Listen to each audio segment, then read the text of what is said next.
to do things on time. Papua New Guinea time does not apply to some of us. We set to start at 10 o'clock, and I'm pleased to see that the Electoral Commission is here. You are most critical to these proceedings. Before I start, by way of welcome, let me first of all thank you, ladies and gentlemen, who are here for these proceedings, and for those of you listening and watching the proceedings from outside the capital, or who might be in parts of Port Moresby and wish to take part in the proceedings over the next few days, you are most welcome to attend. As Chairman, I would like to declare the public hearing of the Special Parliamentary Committee into the 2022 general elections and elections generally open. I'm the Chairman of the committee. I'm also the Governor of Sepik. My committee members include our senior, Sepik, member for Abao, and the Deputy Chair, Honorable Robert Naguri, who is member for Bogia, Honorable Jacob Maki, who is member for Mulbaya, Honorable Charlie Benjamin, Governor for Manus. He is indisposed today. He should be joining us hopefully later in the day or tomorrow. Our other committee members who are attending to duties elsewhere, but who should be joining us over the course of the proceedings. Honorable Elias Kapavore, member for Pomio. Honorable Saki Soloma, member for Kapa.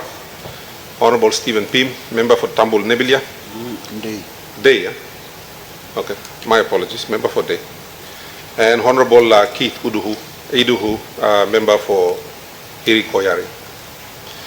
This committee was appointed by Parliament to inquire into the conduct of the 2022 general elections, but to also look back into past elections and to bring forward some of the learnings that may have occurred and that we have not taken note of. Elections in Papua New Guinea have become very problematic, as we know, for many reasons. All these problems are homegrown. We've created these problems, and we need to resolve those problems ourselves. This committee was appointed to find solutions. We're not here to prosecute people who may have done questionable things during the elections. That's not our job. That's the role of the courts. Our role is to look at the elections and to find potential solutions that we can incorporate to improve future elections. That's our role. So I just want to make it clear to the public, many times people don't understand the role of parliamentary committees. I think over the last 40 odd years, parliamentary committees have not functioned in Papua New Guinea. So many of us who may have been born in the last 30 years are just beginning to learn of one of the other roles of Parliament. One of our other roles is to have committees that hold the National Executive Council accountable, that holds the public service accountable. We act on behalf of Parliament. We don't act on behalf of the national government. So I just want to make that clear so that Papua New Guineans understand what this process is all about. Hopefully in the future, all our parliamentary committees will begin to function as they should, and the role of Parliament is to hold executive government and its institutions to account. That's our role. And so I believe last term of Parliament, you've seen some of the parliamentary committees beginning to step up. I'm happy to say that this current government is very keen to support the work of committees, and you'll see a lot of our committees begin to function through this course of Parliament. And I'm hoping that future governments will continue to support Parliament so that it does its constitutional duty. Several different important entities will be called to sit before the committee. We will be asking the questions. Members of the public will also be given the opportunity to contribute. This is the start of the consultations and the start of the inquiries. We will then move to all the provinces. Let me make it clear that we all understand what the problems are. And there will be many who will feel greatly, they will have felt some sort of injustice during the proceedings of the elections, and they may wish to elaborate on that for the committee, and we accept that. But we want to look beyond that because we understand what the problems are also. We will provide an opportunity for people to air their grievances, but more so, we want to find solutions. I think we complain enough. This is an opportunity for the people of Papua New Guinea and the Parliament to find solutions. This morning, we will be hearing from the Electoral Commission, and I thank the Commissioner and the two deputies who are here to present before the committee. Hopefully, we will have IDEC, and if we don't have IDEC, we'll look for other people to fill in the gap as we go. And of course, in the afternoon, we've got the Royal Papua New Guinea Constabulary. I would like to remind everyone who will appear before the committee that this is a properly constituted parliamentary proceeding. This means that any documents you provide to the committee, anything you say to the committee, are protected under the privileges of Parliament. I want to make that very clear. Let me repeat. Anything that is said before this committee will be protected by the privileges of Parliament. We all want to hear what is being said, so I want to ask those who are attending, please put your phones on silent. If you do need to take a phone call, you may step out at any time and do so. There's coffee and tea provided, but as people are speaking, I ask that you be respectful. If you disagree, if there's an opportunity later, we will allow you to have your say, but we ask that you be respectful of all those that are presenting. Our democracy is not perfect, but it is worth protecting. No Papua New Guinean wishes to live under a dictatorship, and therefore it is our duty to find ways to make our democracy and our processes of democracy better, not just for us, but for our children. This is why I urge all of the public servants who will be appearing before the committee, all of the ordinary citizens who will be appearing before the committee, utilize this committee. We have never had a committee since independence look at elections. We now have one, and I want to state very clearly my deepest gratitude to Prime Minister James Marape for agreeing to have this special committee to look at elections. Let me put that on the record. We must use Parliament to improve this fundamental element of our democracy, our elections. All our institutions of state, all our service institutions, they are all underpinned by democratic elections. Every Papua New Guinean must be able to express their democratic right in a free, fair, and safe manner. That is why this committee is here, to ensure that subsequent elections guarantee that right for every Papua New Guinean. I thank you all for listening. I now defer to my deputy, if he has any comments to say before we proceed with the deputy commission, with the electoral commission. Sepuk.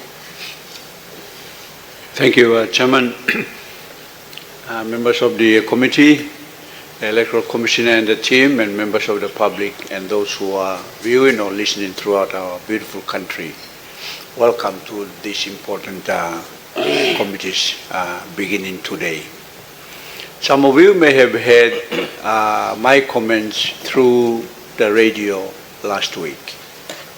And I want to reiterate the importance of this important process that Parliament has allowed. I think all of us will agree with the Chairman, our Prime Minister, and the Parliament, which eventually decided to set up this important parliamentary committee on looking at what happened in the last national general election and also others before that.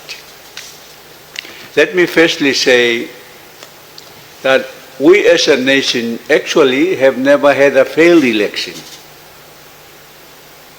I mean, that's a commendable effort on the part of PNG Electoral Commission, all our officials that have always been involved, our people who enthusiastically participate in voting whichever way.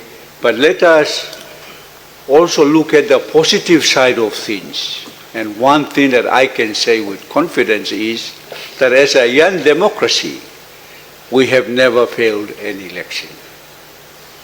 I think that's a testament of the vibrancy of our democracy. I think our challenge emanated from the many commentaries that the last election was probably one of the worst that we have ever undertaken. And therefore, Parliament agreed to establish this committee to inquire into what happened.